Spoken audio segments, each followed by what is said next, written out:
Vecina, vecino, ¿sabe qué se cuentan en la loma? El tizón, lleva el tizón, el amigo, el pepazo, el vecino, lleva el ya casi. ¿Se acuerda de don Rafa? ¿Se acuerda del calvo ese? El Libertador. Ese que andaba con la Vicky, la belleza esa. Se creía la Santa Rita y vivía en el Quindío. Pues doña Gloria. ¡Ay, sí, comadre! ¿Sabe qué? ¿Se acuerda del profe Jorgito? De doña Luz y doña Elsa. Esos que se la pasaban en las balineras elevando cometa con Rubencito y Joselín, que no salían de la lechería. Sí, esos dos, qué chinos, ¿no? No salían del río Fucha. Los hijos del sur oriente. Esta montaña es nuestra, nosotros somos quien la habitamos, que si vienen a timarnos. Fue un proceso donde nos ganamos mucha gente valiosa, de mujeres y hombres, estudiantes del suroriente. Es decir, que por Pepaso han pasado 3 generaciones. Así nos cuentan para este 6º episodio la experiencia vivida por la Fundación Pepaso, que inicia a finales de los años 70 como programa de educación para adultos del suroriente.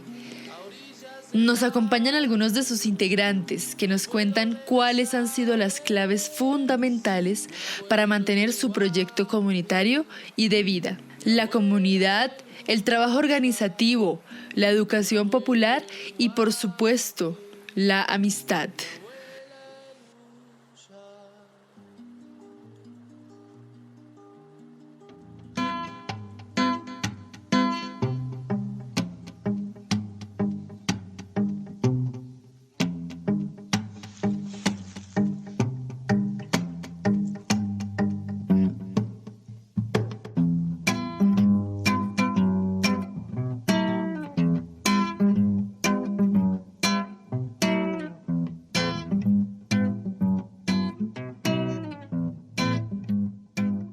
Yo soy Sandra Zúñiga, pues soy una mujer habitante pues del sur de la ciudad. Digamos que casi que toda mi vida he vivido hacia el sur, específicamente en Usme.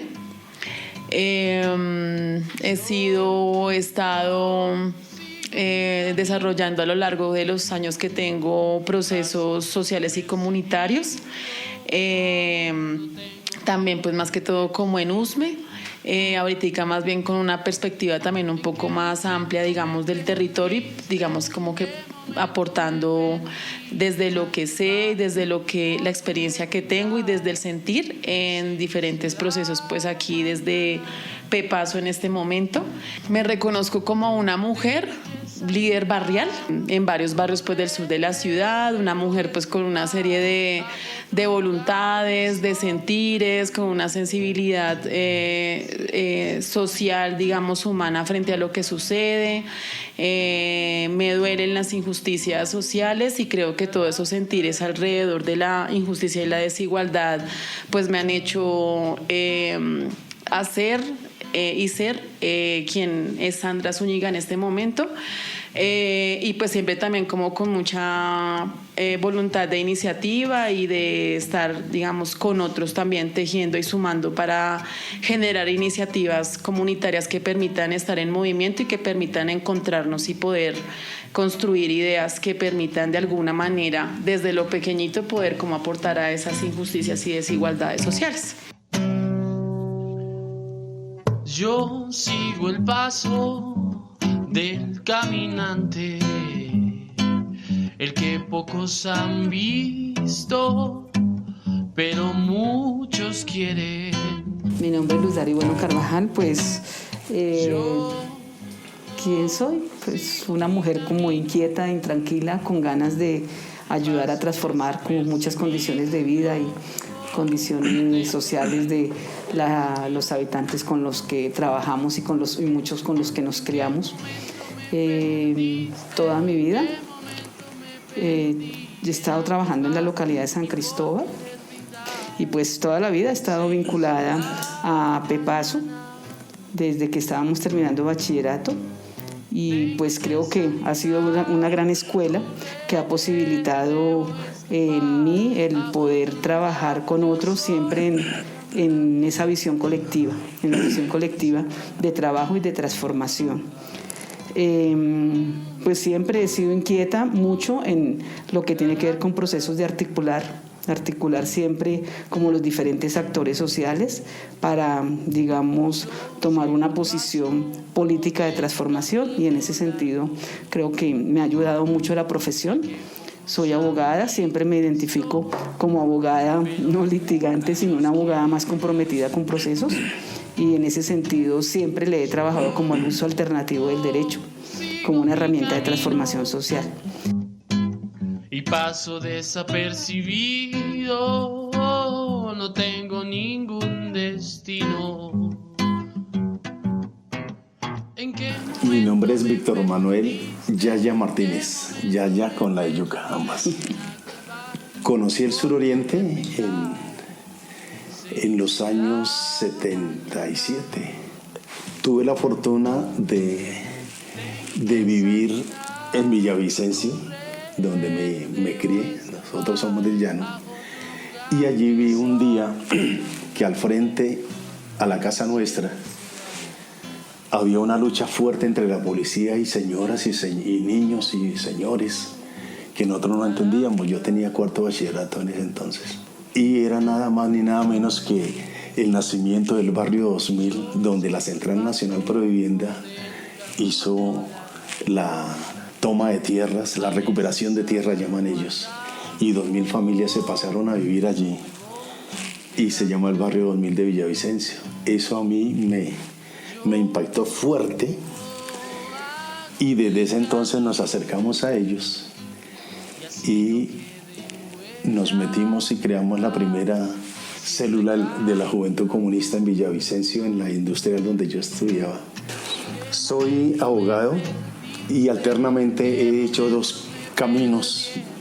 Uno es el litigio en derechos humanos, en cuestiones de orden social también y comunitario, y de eso vivo, pero igualmente he sido, me pongo la tula o la esta, y nos vamos para el suroriente, y hemos sido, pues no sé todavía porque no hemos tenido el título de educadores populares, ojalá algún día lo tengamos.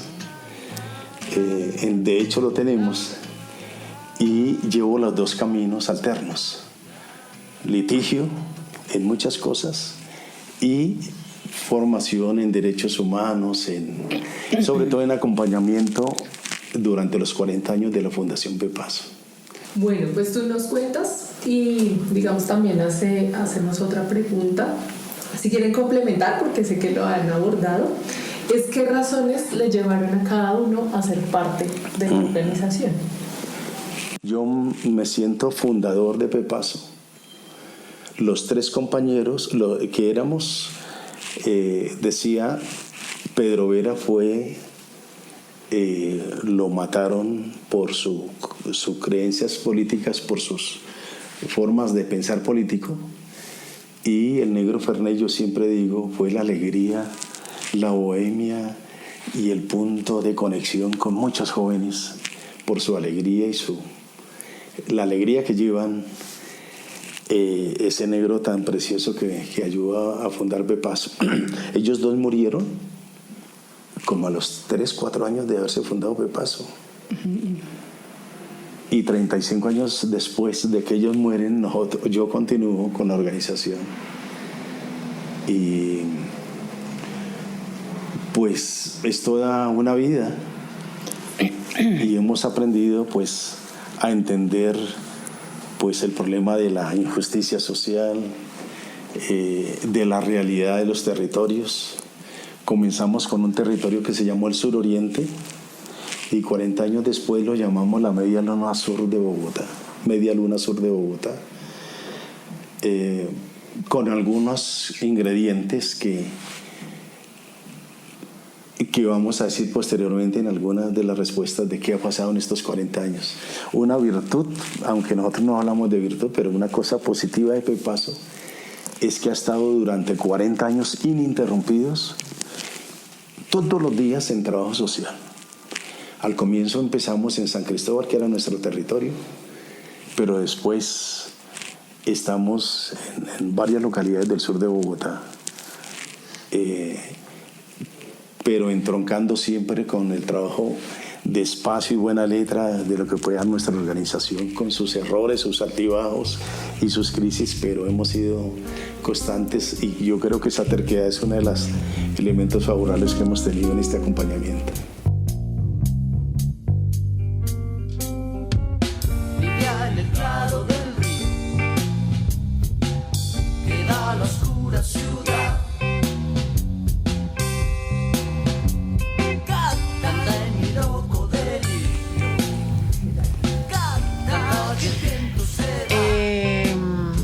Bueno, pues digamos que yo no estoy pues desde los inicios de Pepaso, por obvias razones. Tenía 2 años después de que nace Pepaso, es que yo nazco. Entonces, pues digamos que ya hace alrededor como de unos 17 años conozco de Pepaso. Y conozco de Pepaso pues también a través de precisamente yo como mujer que allí como hormiga en algunos barrios de allí de Usme, en constante, digamos, movimiento, haciendo trabajo comunitario, generando iniciativas, haciendo cosas como con la gente que permitieran, digamos, como aportar a generar dinámicas de organización y demás. Es que conozco en ese entonces a la Fundación Apoyar también. Y Apoyar, ahí digamos que conozco de Pepaso, creo que ese fue como el primer acercamiento, si mal no recuerdo, que tuve con Pepaso, pues porque Luz Daria estaba ahí en Apoyar y ahí entonces también estaba Víctor Manuel Pepaso. Entonces digamos que más o menos como en el 2003, si mal no estoy, yo estaba haciendo como varias cosas ahí en Usme con jóvenes, con juntas de acción comunal, con madres comunitarias. Mi mamá, siendo madre comunitaria, ella también pues muy vinculada en dinámicas de este trabajo, no solamente del jardín, sino en otras cosas. Empezaron a organizar un proceso de mujeres en el barrio Alfonso López, y de todo ese movimiento es que conozco a Pepaso. Y ahorita pues ya en los últimos 3 años, si mal no estoy, pues integro a Pepaso. Digamos que de alguna manera estoy acá porque pues reconozco a Pepaso como un proceso organizativo comunitario, que esa historia creo que es la que más ha incidido en esa decisión, esa posibilidad de vincularme a Pepaso, de reconocer a Pepaso pues como una organización comunitaria, social, por esa historia, por ese trabajo también alrededor de la educación popular, el tema de la alfabetización para adultos, sí, más como entendiéndola como una organización que tiene como todo ese origen también y esa vivencia actual pues de trabajo también comunitario, pues sus 3 principios de trabajo, que son organización, trabajo comunitario y educación, que también digamos que de alguna manera un poco el ejercicio desde mi práctica ha sido generar procesos organizativos, semillas de organización donde uno llega y que ojalá puedan quedar como procesos base que sigan haciendo y que sigan multiplicando trabajo en el territorio. Y creo que de alguna manera también Pepaso ha posibilitado eso, inclusive Pepaso también como una organización también que fortalece, por ejemplo, a la plataforma también en Usme. En la colina se escuchará mi voz, despertará demonios. Al salir el sol lanzaremos al fuego nuestra oración, todos unidos en un sueño.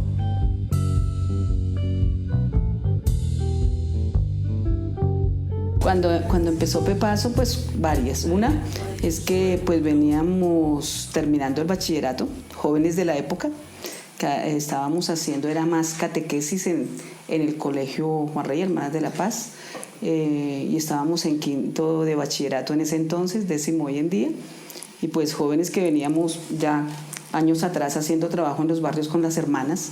En este caso nosotros estábamos en la Nueva Esperanza, la Flora, Parte Alta, haciendo catequesis desde el enfoque con las hermanitas de la paz, en esa parte de hacer trabajo con comunidad. Y digamos que ese hecho de ser jóvenes inquietos de la época, estábamos como mirando propuestas también, ¿no? Como qué cosas podíamos hacer.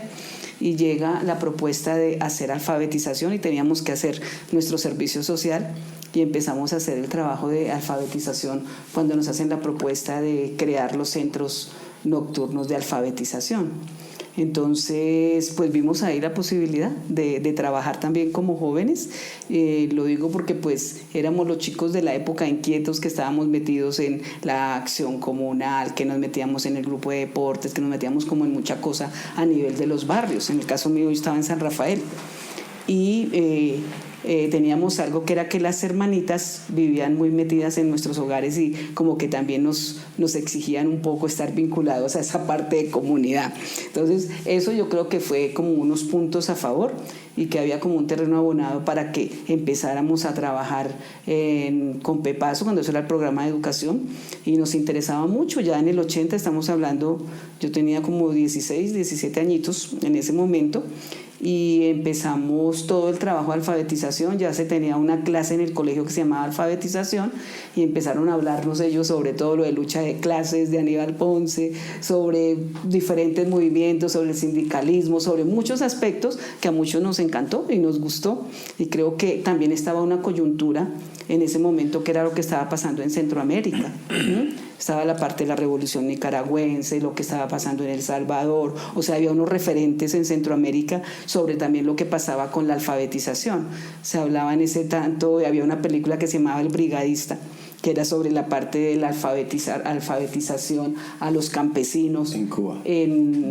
La película era cubana, pero pues hablábamos de eso, y inclusive nosotros acá en solidaridad con ellos empezamos todos los que estábamos ahí en Pepaso a vender esas películas en sindicatos para ayudar y mandar recursos a estos países pues en solidaridad. O sea, como desde la época ya estábamos metidos en eso y nos llamó mucho la atención, y Pepaso era como el espacio donde llegábamos los jóvenes, empezando. Yo me acuerdo mucho que nosotros no teníamos ni siquiera una máquina de escribir y nos pedían en los colegios los trabajos, y había solamente una Remington en Pepaso que nos la turnábamos todos y nos quedábamos inclusive toda una noche ahí comiendo arroz y huevo, pero era la posibilidad de compartir, ¿sí? De compartir entre todos y, como se llama en su momento, haciendo proyectos. O sea, nos imaginábamos qué podría ser Pepaso en muchos años cuando ya fuéramos profesionales y todo ese tipo de cosas, porque empezamos siendo un programa y sabíamos que el programa solo duraba 3 años.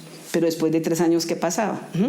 Entonces, eso nos motivó, o sea, como toda esa sensibilidad que teníamos de trabajo hacia la comunidad y un poco como la formación política que se nos fue dando y que ya traíamos como esa inquietud y siempre en el colegio como que nos hablaban sobre la situación de pobreza que vivíamos en nuestros barrios, pero cuál era el papel nuestro para eso, ¿no? Entonces creo que desde ahí se nos infundió mucho la parte de transformación y pues el grupo que inició Pepaso, todos éramos del colegio y hoy en día pues muchos seguimos unidos y estamos también en Pepaso, ¿no?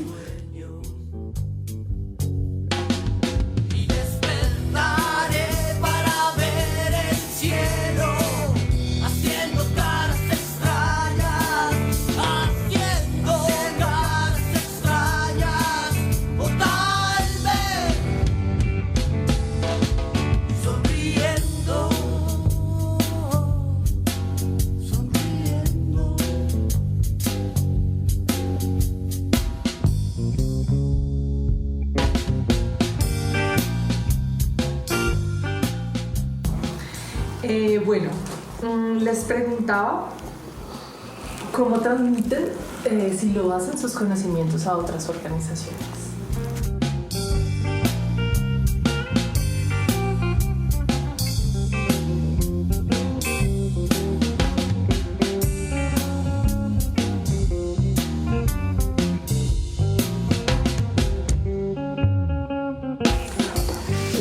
Bueno, cuando yo estaba escuchando, leía la pregunta, uno puede decir que son como en varios escenarios que se da ese tipo de cosas. O sea, a nosotros siempre nos enseñaron en Pepaso un poco el aprender haciendo. O sea, siempre, a nosotros nunca nos dijeron, vaya, monten un centro de educación de adultos, pero no nos dijeron el cómo.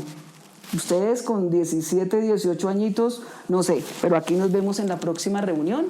Consigan allá en el centro, en Libertadores, no sé cómo van a buscar el préstamo de la escuela, pero ustedes tienen que responder acá ante nosotros. Y era un reto. Y para mí era más reto porque era la única mujer en su momento.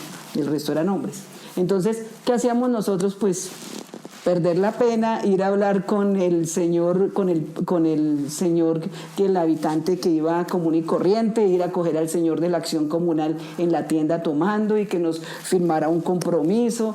O sea, eso del hacer y luego llegar a dar informes si tenemos alumnos o no tenemos alumnos, empezar a decir, en su momento eran los alumnos y para nosotros era muy clave eso, la gente que se bajaba del Expreso Modelo en ese entonces, creo que sí era Expreso Modelo o el Continental, lo cogíamos, usted sabe leer, escribir, ¿no? Lo esperamos en el centro nocturno, no sé qué, y escriba a la gente, o ir a hacer visitas a las casas y hablar con la gente y empezar a armar los grupos. O sea, todo eso fue aprender haciendo, cómo llegamos a la comunidad, cómo perdemos el hielo, cómo entramos con la gente y siendo el vecino del mismo barrio y cómo trabajarlo.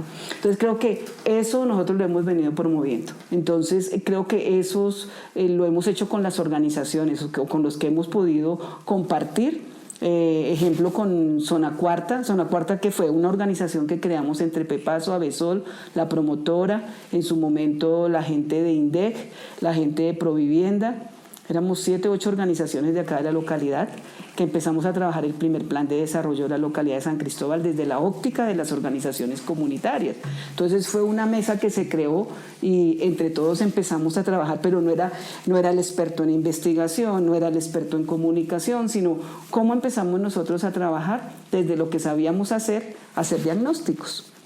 Hacer diagnósticos, y empezamos nosotros por la parte de educación, el otro en salud, pero teníamos la mesa común donde compartíamos, el otro en servicios públicos, y colectivamente fuimos identificando un proyecto macro que atravesara diferentes problemáticas, que fue Entre Nubes, pero fue, digamos, la posibilidad de ir entre todos interactuando y crear, digamos, como una metodología y una ruta común frente a un propósito común que pasaba de lo reivindicativo a lo político, porque lo otro era siempre muy reivindicativo. Empezamos a luchar por los servicios públicos, por el nombramiento de propiedad de profesores en las escuelas, para ampliar las escuelas, ampliación de cupos, un poco de cosas en el caso de Pepaso, porque era el que estaba siempre liderando la parte de educación.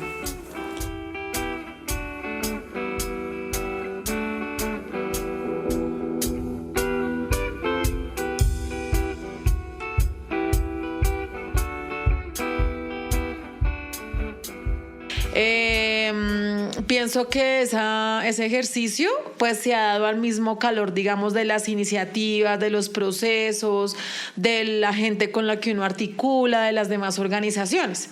Entonces hemos hecho hijuemil de mesas, por ejemplo, en estos tiempos que yo he estado más, donde nos encontramos, por ejemplo, con la mesa técnica de altos de la estancia, y aquí hicimos un ejercicio, por ejemplo, de formación en educación popular, y entonces entre juntos armamos inclusive la propuesta. Aquí en esta sala adelantamos ese proceso, y entonces los compañeros, por ejemplo, alrededor de lo de la educación popular, estuvimos hablando de educación popular también desde lo que Pepaso ha construido, desde lo que ahorita también, porque siento que de alguna manera con mi experiencia en Pepaso, siento que ha tenido unos momentos donde, por ejemplo, ahorita está muy fuerte el tema de poder repensarnos, recoger, fortalecer, por ejemplo, lo de la educación popular, en términos de poder ser como esa cuestión de coherencia entre el discurso y entre las prácticas. En fragmentos de piedra artificial que desmora mis pies.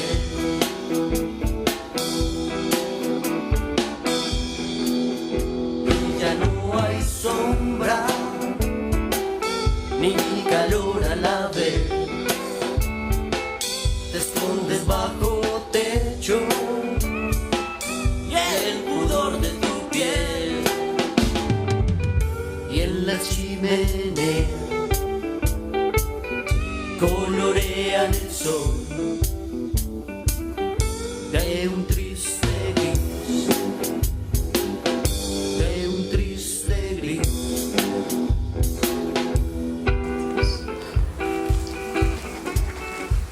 Nosotros en la organización hemos recogido 3 conceptos, ya lo decía Sandrita, que es la educación, la organización y el trabajo comunitario. Esos son como 3 patas de la mesa que la sostienen. Y frente a la pregunta, yo creo que la educación ha sido parte muy consciente, la más consciente y desarrollada de la organización nuestra. Nosotros hemos venido aprendiendo que debemos hacer reflexión sobre la marcha. Actuamos y reflexionamos. Al comienzo la parte fundante de la organización fue como le decía, los postulados de todo ese proceso de alfabetización, pero después se hizo un plan quinquenal. Pepaso tuvo un plan quinquenal y ha tenido siempre hemos estado insatisfechos con lo que hacemos. Y le hemos buscado nortes y puntos de sentido mucho más aterrizados. Eso ha sido una constante y yo creo que nunca dejaremos de ser así. Pero en la última etapa, nosotros creemos que nos toca reflexionar sobre la marcha y construir nuestros propios párrafos. Por eso insistimos en que la construcción de conocimiento es determinante.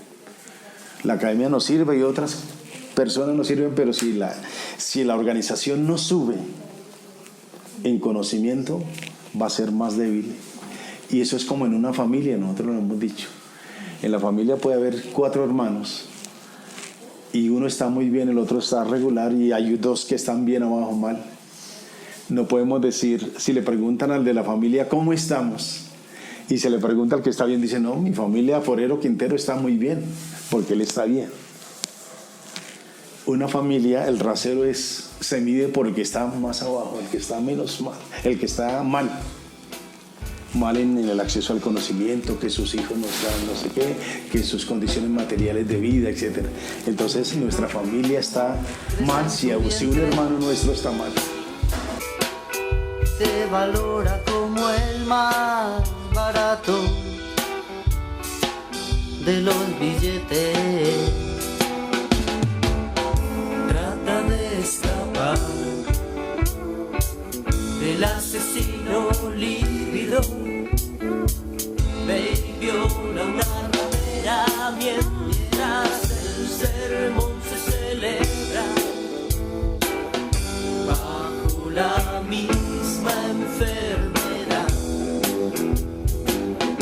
dentro de la iglesia.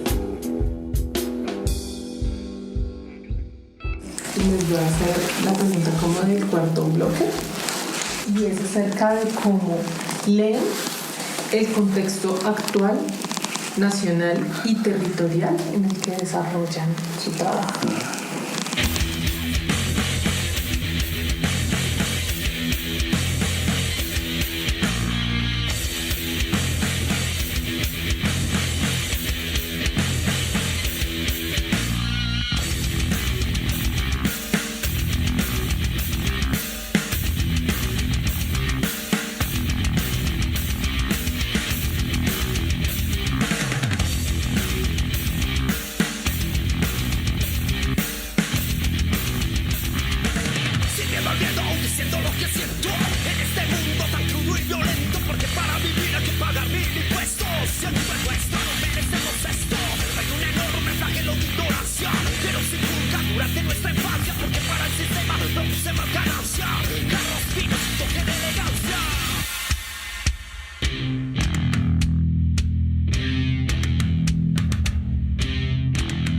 A nivel nacional nosotros vemos que y lo hemos hablado, pues que es preocupante la situación del país, pero también digamos que vemos también como esa realidad, esa situación también de alguna manera ha venido fortaleciendo también el escenario del movimiento social, ¿no? De alguna manera sí vemos también, por ejemplo, la participación de los jóvenes como algo bien importante en estos tiempos y lo hemos dicho, digamos, en algunos encuentros que nosotros hemos tenido en ese ejercicio del pensar significar ver, pues digamos, que los jóvenes de alguna manera vienen, digamos, posicionándose en espacios, vienen impulsando las movilizaciones sociales y demás. Entonces, pues digamos que eso lo vemos también como algo muy favorable y que inclusive como organización lo hemos estado inclusive conversando desde también el Consejo Directivo de Pepaso y la necesidad que se tiene de que Pepaso también, digamos, pueda ayudar a potenciar también y aportar, por ejemplo, semillas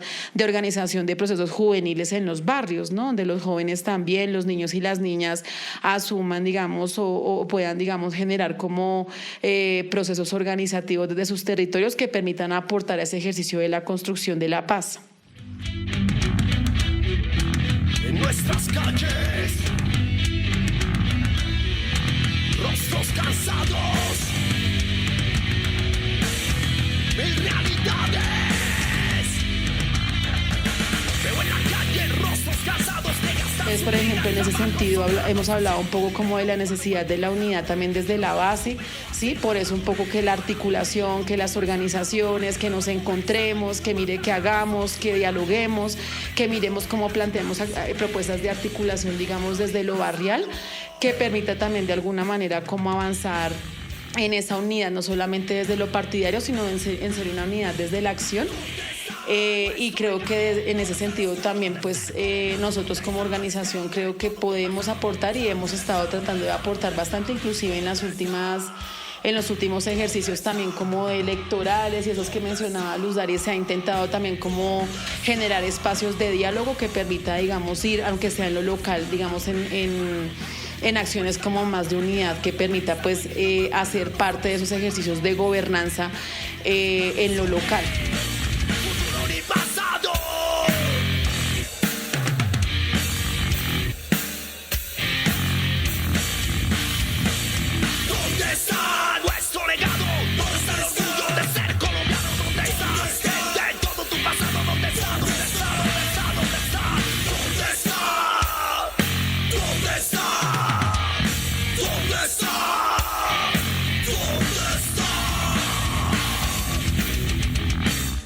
Situación que plantea Sandrita de contexto. O sea, nosotros hace 2 años, yo creo que ya van 2 años, o sea, frente a toda la parte de amenazas y de muerte a líderes sociales, o sea, también planteamos como Pepaso qué hacer, ¿no? O sea, inquietud porque es a veces la impotencia de las organizaciones frente a ese tipo de situaciones que se dan. Y bueno, ¿qué hacer frente a eso? Y todo el mundo diciendo, bueno, ¿qué hacemos? ¿Qué hacemos? Pero decíamos una buena estrategia es la posibilidad de hacer la Escuela de Derechos Humanos, esa Escuela de Derechos Humanos de la Medialuna Sur con líderes y lideresas que posibilitaran una buena estrategia, digamos, de defensa, para no hablar de autodefensa, del cuidado entre nosotros mismos, ¿no? De cuidado entre todos los líderes y digamos que eso fue uno de los motivos también que nos motivó a crear la escuela, valga la redundancia, a crear la escuela, porque fue esa posibilidad de hablar con otros líderes y la escuela más que todo, digamos, ubicaba dentro de su perfil líderes de organizaciones o líderes del territorio que posibilitaban encontrarse con otros y poder manifestar ese tipo, digamos, también de inquietudes y cómo miramos algunos aspectos que nos permitan el cuidado y el autocuidado de nosotros mismos, ¿no? De nosotras mismas. Entonces, creo que eso fue una buena estrategia en esa medida de posibilitar algo que como que la situación del país sigue y nosotros qué hacemos. Entonces, venga, pensemos, detengámonos y miremos también cómo podemos actuar ante eso. Y creo que es muy importante también lo que se está dando de la oxigenación del movimiento popular. O sea, la oxigenación, los jóvenes están en este momento jugando un papel súper vital. Uno también se pone a mirar en el momento de los 80, nosotros cuando la doctrina de la seguridad nacional fuertemente, con toda la parte del estado de sitio, con todo lo que nos tocó vivir a otros, que éramos los jóvenes de la época también haciendo fuerza, oposición y beligerancia a toda la parte del sistema. O sea, en este momento también, uno dice, se vuelve a repetir la historia con toda esa oxigenación de jóvenes que vienen y que son los que están en este momento como permitiendo, digamos, volver a tener esperanza frente a mucha cosa, ¿no? Entonces creo que eso es como de lo que quería resaltar. Perdón, doctor, pero este país se escandaliza porque uno dice jueputa en televisión. pero no se escandaliza cuando hay niños limpiando vidrios y pidiendo limón. Eso sí no, eso es folclore. Llevamos años sobreviviendo en ese lugar, con una historia que se repite, no quiero mirar atrás. Asesinados por el Estado, no podemos vivir en paz. Siempre nos quitan lo que opinamos y no nos hacen callar. Por pensar diferente. Bueno, yo les quiero decir que yo nací hace muchos años y nunca he dejado de ser de la minoría. Ya tengo callo para ser de la minoría, pero creo que en este momento yo creo que si apostamos a las elecciones del 2022, Colombia va a tener por primera vez una presidencia y una correlación de fuerzas más democráticas, más populares. No es ese optimismo por ahí raro que a uno a veces le da, sino creo que es una lectura objetiva, porque Latinoamérica, porque el mundo ya está claro y preclaro que el neoliberalismo ya hizo crisis. Ya no hay cómo fundamentarlo, ya no cómo esconderlo y cómo soslayarlo. Las democracias que se decían fuertes ya no, ni son democracia, ni son fuertes, ni tienen puntos de referencia políticos que la gente acepte. Hemos visto la construcción de nuevas ciudadanías, de nuevas subjetividades, de nuevas condiciones en todos estos países, en todos. Vemos ahorita a Chile, que ayer echaron al peruano a Vizcarra, sí, Vizcarra, sí. La cuestión de Trump, la cuestión aquí del acorralamiento, etcétera, etcétera. La cosa está hirviendo y nosotros tenemos que leer el momento dialéctico que está viviendo la sociedad y estas sociedades. Necesitamos nosotros empezar a superar un poco de cosas. Por ejemplo, todas esas vainas banales un poco que nos ha pasado con nuestros ediles y toda esa joda, ¿sí? Es una vaina muy individualista y muy falto de miradas políticas. En este momento no. Yo creo que empieza y para mí, sí, es posible que me equivoque, pero debe haber una plataforma popular, una plataforma distinta que nos una, no por personas que las lideren y organizaciones políticas, sino esa plataforma donde digamos cosas sobre aspectos como la renta básica, como la seguridad social para los artistas, como la alcaldía, no para otros berracos que vienen a conocerla, sino que sea alguno de estas personas que están en este movimiento social que asuman el poder. O sea, el poder, la lucha por el poder ha sido por nosotros muy vaga, que no tiene forma mucho. Hay que hacerla, hay que elevarla y hay que hacerlo ahorita porque las condiciones se dan y si no nos subimos a la luz ahorita, es posible que la dialéctica también le cobre a uno a eso. Tenemos liderazgos muy fuertes y gente que sabe. Entonces, hay lecturas del contexto actual muy distintas. Y yo creo que no solamente a nivel regional del país, sino de Latinoamérica, se van a dar unos cambios muy importantes. Y nosotros tenemos que empezar a hablar ya en unas coordenadas más políticas y más fraternas, ¿sí? Pero hay que posicionar algunas plataformas de debate mucho más nuestras, que vaya más allá de un edilato. No queremos más política, queremos más acciones. Si van a representarnos, cumplan nuestras peticiones. No queremos más política, queremos más acciones. Si van a representarnos, cumplan nuestras peticiones y ya. Sí, son como tantas cosas, o sea, no sé, mientras van hablando uno se pone a mirar por allá como ¿cómo se llama eso? Como un chip, como algo que le coloca ahí toda la historia a uno y empieza uno a mirar, ¿no? O sea, porque pues son 40 años, o sea, uno coge a Pepaso desde la parte, ya puede ser desde la educación, desde la organización, desde el trabajo comunitario, desde las historias de vida, desde muchas cosas, o sea, uno podría tomarlo por diferentes ámbitos. Por ejemplo, Víctor Manuel ahorita, cuando planteaba nosotros en Pepaso, algo que también motivaba para que la gente estuviera, era el que hablábamos de la pluralidad ideológica, política, ¿sí? Y eso también motivó a mucha gente a que entrara a Pepaso, muchos jóvenes.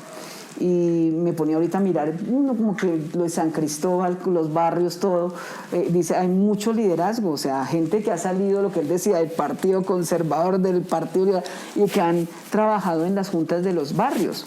Y han tenido que ver con Pepaso porque fueron muchos bachilleres de la época, de diferentes colegios de la localidad, que pasaron por Pepaso. Algunos se quedaron y hicieron procesos de formación con nosotros y obviamente uno los ve en otras cosas, pero hay otros que pasaron, pero se les trajo la parte del liderazgo y se fueron. Y otros chicos, por ejemplo, yo decía, siempre coloco a Milton de Circonciencia, que pasó por la biblioteca de Pepaso. Y él iba en las tardes, es bueno escucharlo en su testimonio de vida, lo que él plantea de lo que significó Pepaso para él. Y ahora liderando una organización y bueno, todo ese tipo de cosas que me parece como bien interesante. Y Pepaso, siempre su campo y dentro de sus objetivos ha estado la parte de la educación, ¿sí? Y educación popular. Entonces, nosotros decimos, hemos hecho escuelas, así no se quiera llamar, dentro de las escuelas, los encuentros en lo que tiene que ver con los centros de educación de adultos, los CEDAS, que fueron 10 años de CEDAS, de Centros de Educación de Adultos. También luego estuvimos, es que eso fue la década de los 80, la década de los 90 que fue el América Latina, porque a nuestros centros de educación de adultos llegaban mucho joven, ya no podíamos solamente en la parte de la noche, sino que la gente, nuestros alfabetizadores se habían metido a estudiar, digamos, licenciaturas y otros derechos y otras carreras. Entonces vimos esa necesidad de crear el América Latina, el proyecto América Latina, que sacó 6 promociones de bachilleres. 6 promociones de bachilleres. Perdona, 10, sí, perdóname, qué pena. 10 promociones de bachilleres bajo el eslogan de ciencia, arte y comunidad. Eso, o sea, nosotros decíamos, tenemos que partir de lo que la gente tiene, que es lo bueno para crear e innovar. Y empezamos a mirar el América Latina, lo entregamos en el 2006, porque fue cuando estuvo Lucho Garzón y crearon tantas estas infraestructuras educativas y no se alcanzaban ni a llenar, y nosotros decíamos, tanta gente debiéndonos la pensión, ¿por qué no se van a hacer su educación pública? El colegio fue económicamente insostenible, o sea, y eran nuestras familias, era nuestro vecino, que cómo le íbamos a decir a los chinos, usted se va porque no ha pagado pensión, ¿no? Entonces, muchos también de esos jóvenes que estuvieron con el América Latina, uno los ve comprometidos, hay algunos que se quedaron con nosotros también en el proceso con Pepaso. Entonces, siempre hemos tenido como esa posibilidad de estar, de ir generando como otros procesos con jóvenes de organización, que no se queden a veces en la organización, pero se van y a veces crean otras organizaciones. Lo de Jorge Ramírez, que también lo decíamos, Sarita, o sea, tienen otra organización. Y así, o sea, uno podría como ir detectando otras personas que se han quedado. Entonces, eso me parece como importante también como destacarlo. O sea, ahí había una pregunta frente a la parte del patrimonio. Y a mí me parece que es bueno rescatar dentro de lo no tangible, dentro del patrimonio no tangible, todas estas dinámicas de organización. O sea, nosotros somos patrimonio. ¿Sí? Nuestros festivales, lo que venimos haciendo a través de la articulación cultural, hace parte del patrimonio local. El Parque Entre Nubes, dentro de una experiencia de territorio, de saber que un espacio privado de esos 3 cerros, de Juan Rey, Guacamayas y Cuchilla el Gavilán, pudimos hacer que se considerara de uso público. Un sitio privado, porque pues son terrenos privados, y que se consideraran para la ciudad como un espacio de uso público, hace parte del patrimonio. Eso se creó en el 88, la primera reunión que habló del plan de desarrollo zonal y detectar eso del Parque Entre Nubes. ¿Qué era eso? No sabíamos qué era, pero sabíamos que íbamos a trabajar el Parque Entre Nubes. Todo el mundo llegaba a decirnos, ¿cuál es ese proyecto del Parque Entre Nubes? Nosotros no teníamos el proyecto. Decía, ¿usted cómo se imagina el proyecto de un Parque Entre Nubes acá? pero pues esa parte del que nos hayamos ido allá a grabar desde las 5 de la mañana, por qué se llamó Entre Nubes, las nubes del cielo con las nubes de la industria extractiva y las nubes de la neblina del mismo territorio. Eso por qué se llamaba Entre Nubes, no es como mucha gente lo dice, no, porque ya alguien le dio por trabajarlo en las nubes. ¿Sí? Creo que como que son muchos aspectos que uno podría detectar de todo ese trabajo de 40 años así rápidamente, los niveles de organización, las amenazas a los líderes de la localidad, también cuando hicimos el trabajo de Entre Nubes, los disparos a las casas de la gente, porque estábamos tocando pues obviamente intereses privados de mucha gente que tiene terreno y propiedades ahí al interior de ese sector, ¿no? Entonces creo que son como muchos aspectos. Hoy cuando vemos la gente que está trabajando del Fucha, del Alto Fucha, yo también me miro ahí como muy reflejada por la lucha que hacíamos allá entre esa parte de los cerros, ¿no? Era también esa posibilidad de los cerros tutelares de la localidad, cómo se defendían y cómo se le decía, digamos, a una ciudad de planificadores que desde el sur también se estaba planeando y mirando la ciudad, ¿no? Entonces creo que como que son como muchas cosas también las que quedan ahí para decir. Porque en su momento para nosotros la utopía era Entre Nubes, ¿no? Pero me acuerdo que todas las organizaciones, cuando empezamos a hablar de eso del parque Entre Nubes, decíamos, esa es nuestra utopía. ¿Sí? Y era una utopía así como muy a corto plazo y lo logramos. O sea, nosotros llegábamos a cualquier sitio con nuestro planito de Entre Nubes, nos decían, eso es quijotesco, eso no. Y sin embargo nos hacíamos escuchar en todo lado. Y mira, hoy en día se está hablando para la ciudad. Y es una forma de decir también que hubo incidencia en política pública. Que eso era otra cosa que queda en abstracto. A veces se habla de, hay que incidir políticamente, hay que incidir. Pero la gente no ve que sí se puede materializar y se pueden hacer viable esa parte de políticas. Y eso lo logramos nosotros con Entre Nubes. Nosotros hicimos el proyecto de acuerdo a nivel distrital de lo que significaba ese espacio para la ciudad. Y se logró. Entonces como que es también a veces mostrar todo ese tipo de cosas para que muchos jóvenes que hoy en día también tienen la esperanza de trabajar en sus territorios y lograr cosas que se puedan conocer y no se repitan historias dentro de los saberes que no se pueden repetir.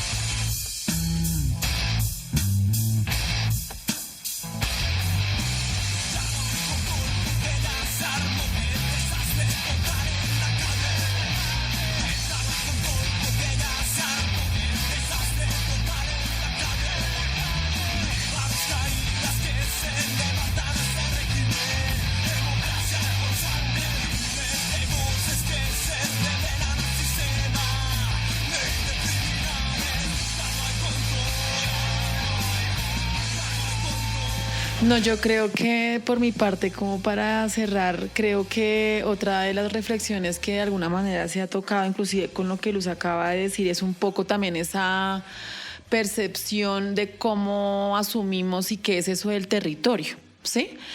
Creo que hay en muchas cosas que inclusive en las prácticas que hemos hecho como organizaciones, que esas limitaciones, digamos, de la localidad, de la UPZ, que inclusive en muchas decisiones políticas, por ejemplo, el 1 de mayo, por ejemplo, ha sido esa a veces percepción que tenemos muy hacia adentro, obviamente como de apropiación y de querer nuestro territorio y de todo ese tema, nos hacen a veces como de alguna manera, nos fragmenta un poquito, me parece a mí, ¿sí? Es un poco como la experiencia, solo un poquito. Entonces me parece que Pepaso en estos tiempos también hemos venido hablando un poco de poder como dialogar, poner en diálogo eso que es el territorio, ¿sí? Que muchas veces obviamente las formas en cómo se ha organizado geográficamente, digamos, o en términos de planeación y todos estos temas administrativamente que hacen de organización del territorio, me parece también que de alguna manera sí fundamentan mucho e inciden en la fragmentación muchas veces del accionar en los territorios, ¿sí?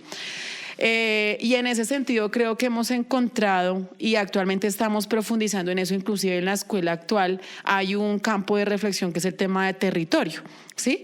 Cómo poder, digamos, ampliar un poco esa perspectiva y ese diálogo alrededor de lo que es el territorio, no solamente como escenario, lugar, sino todas las dinámicas, construcciones, interacciones que se dan al interior, pero que inclusive en la Media Luna Sur de Bogotá se encuentran un montón. Por ejemplo, hay algo y es la cuenca del río Tunjuelo, es un escenario, digamos, en términos de escenario alrededor de todas estas... ¿cómo decirlo? Digamos, potencialidades alrededor de lo ambiental que nos une como territorio, ¿cierto? Entonces, en ese sentido, creo que también desde lo territorial es importante poder ampliar un poco como la perspectiva, y si bien hay unas particularidades, hay unas acciones territoriales muy propias de San Cristóbal, creo que sí es necesario avanzar en términos de eso, de lo no voy a decir interterritorial, hablemos de un territorio, la Media Luna Sur de Bogotá, pero la necesidad que hay de que encontremos puntos en común entre lugar y lugar, ¿sí? Y miremos también cómo cocinamos y cómo movilizamos acciones mucho más, digamos, unitarias entre esos distintos procesos que todos estamos viendo cómo hacer, pero a veces no nos damos de cuenta que lo mismo que estás sintiendo tú, estás viviendo tú, es lo mismo que está viviendo y sintiendo este otro territorio.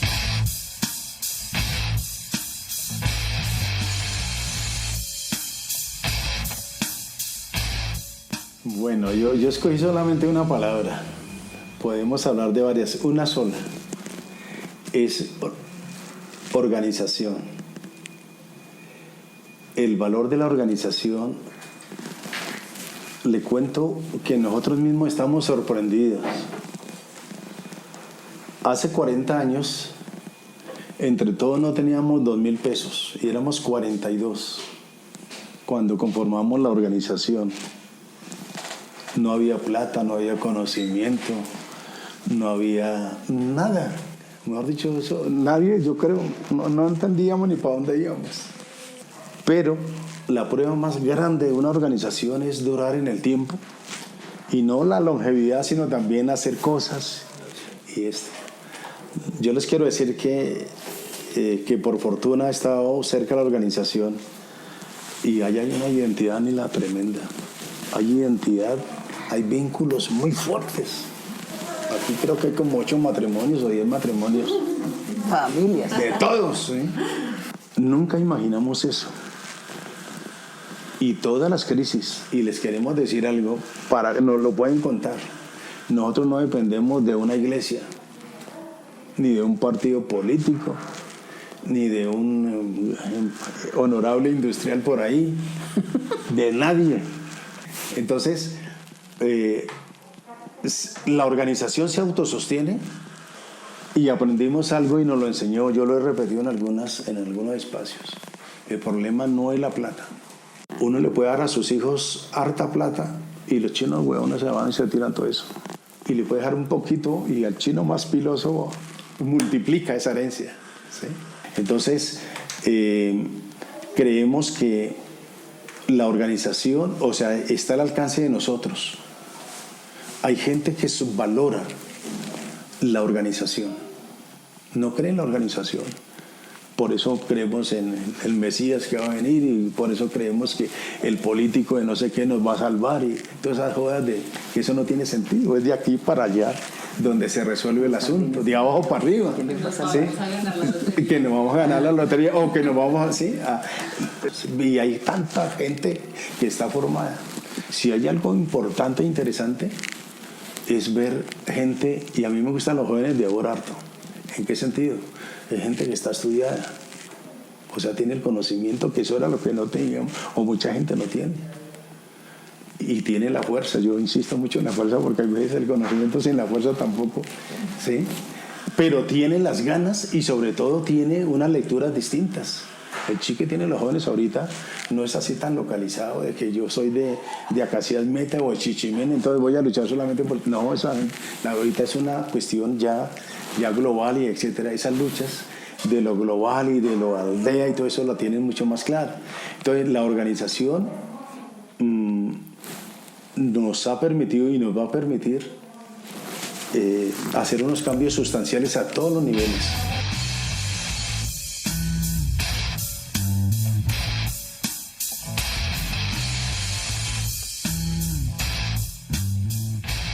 Hay uno que yo no podría dejar pasar, pero es la parte de la sostenibilidad, ¿sí? O sea, creo que es algo que las organizaciones debemos mirar. Y porque pues se habla de 40 años de Pepaso y Pepaso ha tenido auge, crisis, ha estado en momentos también de desaparecer, o sea, no siempre ha sido la gran fortaleza, la fortaleza ha sido su grupo humano, claro que sí, el hecho de ser la organización, pero tenemos que mirar que, por ejemplo, cuando empezó Pepaso, a ninguno de nosotros nos gustaba la parte administrativa, a ninguno. Nosotros todos los hormiguitas a los barrios, y nos encantaba ya el barrio y solo había una persona que era el que se encargaba de todo eso administrativo, ¿sí? Ferney, murió Ferney. Y nos tocó ensayo-error, nos tocó empezar a asumir, varios compañeros asumieron la fundación, hubo un momento en que hasta la embargaron, ¿sí? O sea, fue una situación bien difícil frente a la parte económica, porque cuando empezó Pepaso tenía recursos de cooperación internacional, pero esos se acabaron y hubo el acompañamiento externo, pero después le tocó a la organización asumir. Y ese asumir fue cuando nos tocó a nosotros como jóvenes empezar a ahorrar de nuestras onces para poder pagar un arriendo, porque no quisimos entregar la casa en Altamira, ahí donde tenemos nuestra sede actual. Dijimos, no, vamos a entregar la casa, y todos los voluntarios que estábamos en el momento sacábamos y ahorrábamos y pagábamos el arriendo de la casa y comprábamos las cosas que teníamos para sostenernos. Eran épocas de crisis y bueno, Ferney por ahí consiguió otro proyecto de alfabetización, ¿no? Con la Fundación Interamericana otra vez nos ayudaron en la financiación, y fruto de esa financiación nos quedó la sede de Pepaso, esa que teníamos en arriendo, logramos comprarla y no solamente esa, sino 2 lotes más, y es donde tenemos la sede actual. ¿Ustedes la conocen? A veces a las organizaciones nos dicen, muy mire, tiene esa infraestructura, esos tienen plata. Y aquí en la localidad ese es el imaginario. A ver, Creciendo Unidos tiene allá la sede, esos tienen plata, Besol tienen plata, Pepaso tienen plata.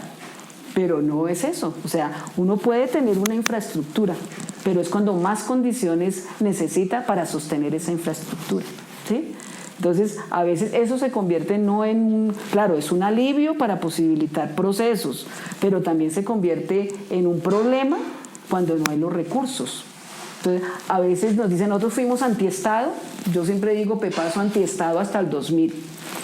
Hasta el 2000 nada de proyectos con el Estado, nada, teníamos que mirar nuestras propias estrategias de sostenibilidad, por eso la América Latina. La gente se iba a trabajar a otro lado y volvía a dar su voluntariado a Pepaso. A todos nos tocaba así, buscar por otro lado y venir a trabajar en lo que queríamos, que era nuestra organización. Pero luego decíamos, ¿por qué? Nosotros estamos haciendo todo lo que le corresponde al Estado.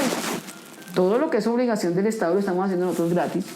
Y hay posibilidades de propuestas que nos hacían de jardines, de cuando estuvo Antanas Mocus lo del Código de Civilidad, varios proyectos, y nosotros nos dimos la discusión al interior y dijimos, tenemos que empezar a mirar cómo también esos recursos del Estado pueden ser estratégicos para nosotros desarrollar la labor que venimos haciendo gratis. Y por qué nuestra gente tiene que ir a buscar en otro lado, y no porque esos recursos le pueden ayudar para que la gente esté aquí bien pago y haga lo que quiere hacer. Todo eso son reflexiones de por qué nosotros no podíamos acceder a los recursos del Estado. Entonces, cuando se accede a recursos del Estado, dentro de los imaginarios de la gente, estos se convirtieron en vividores del Estado, en un contratista más, en ONGs. Y creo que muchos tenemos esas discusiones. Si no conocemos las realidades de las organizaciones, los imaginarios son eso. Esa es parte de las estrategias de sostenibilidad de las organizaciones sociales, populares, comunitarias. Tenemos que mirarlas con lupa, porque no es fácil tampoco acceder a recursos internacionales. Como dicen muchos, si no se está ahí en la crema innata de que conocen a una persona, conocen a las otras, simplemente a veces nosotros legitimamos ese tipo de acciones, pasando una propuesta, como nos pasa también aquí con el Estado. O sea, a veces necesitamos que Pepaso pase una propuesta, pero ya sabemos que a la corporación tal es a la que se le va a dar el contrato. Y a veces uno se desgasta y todo ese tipo de cosas, pero son las lógicas de la contratación, las lógicas de la cooperación. Entonces hay que mirar nosotros también cómo sí creo que es un deber político, moral, que tenemos que trabajar entre todas las organizaciones sociales, de mirar cómo lograr sostenibilidad. Y eso hay que plantearlo y mirarlo, porque a veces eso no se mira y creo que es como el corazón a veces de las organizaciones, la sostenibilidad. Sí es muy importante la organización, pero para generar la organización también tenemos que generar condiciones. Hay mucho joven, hay mucha gente súper valiosa que se quiere quedar en la organización, pero en su casa le están pidiendo y son necesidades también estomacales, llamémoslo así, que hay que también mirar cómo la organización, si quiere ganar a esa persona, le tiene que generar condiciones.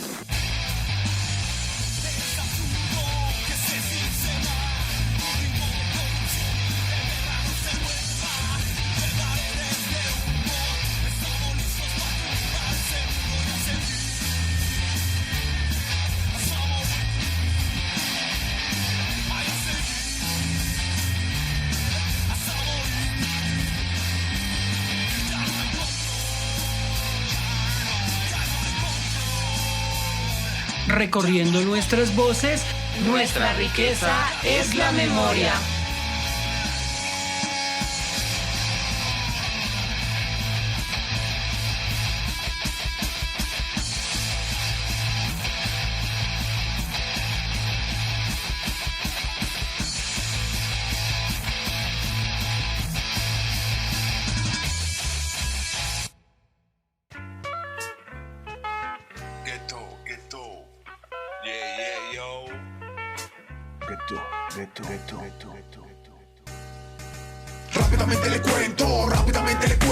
Rápidamente le cuento lo que pasa en mi gueto. Rápidamente le cuento lo que pasa en mi gueto. Les contesto esto, es un profeta del gueto. Esta es una producción de Colectivo Harto Arte. Voces: Jesús David Suárez, Daniela Luna Torres, María Fernanda Trujillo. Entrevistadora: Clara Viviana Vázquez. Entrevistados: Sandra Zúñiga, Luz Dari Bueno Carvajal, Víctor Manuel Yaya Martínez. Música: El Caminante, Cristian Chisco. Claro Oscuro, Shaman Blues. Profeta Muerto, Shaman Blues. Sin Miedo al Miedo, Psicomorbo. Ya no más, Psicomorbo. Desastre Total, Psicomorbo. Te invitamos a seguir todo el proyecto en www.recorriendonuestrasvoces.com.